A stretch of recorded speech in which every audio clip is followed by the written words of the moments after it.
Panginoon, there is favor and abundance, O God.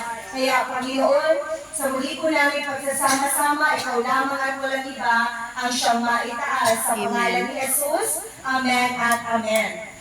So, good morning everyone. Sino po yung mga narito po last time? Nalapunta po kami. Very short lamang po yung ating word of God for today. Taas na po yung kamay. Lahat po ba tayo? Andito po, praise God. Kasi related po yung topic po natin doon po sa last time na napakinggan po natin. So, ang iiwanan po namin sa inyo for today, ang sinasabi sa Joshua 1 verse 9. Sabi po doon, have I not commanded you? Be strong and be courageous. Amen. Do not be afraid. Do not be discouraged. For I am the Lord your God, will be with you wherever you will go.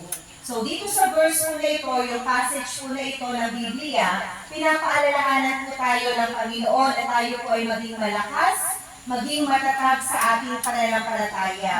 So madali ba na maging malakas at matatag, lalo kung nandoon ka sa gitna ng kapagsubukan ng ating mga buhay?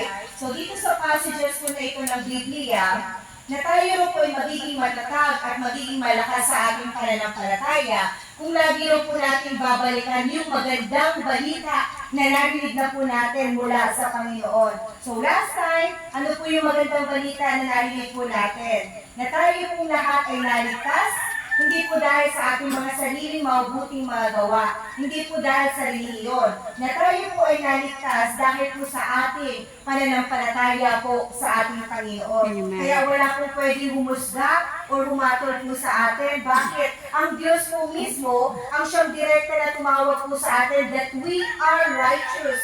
Na tayong lahat na tinanggap natin siya bilang ating person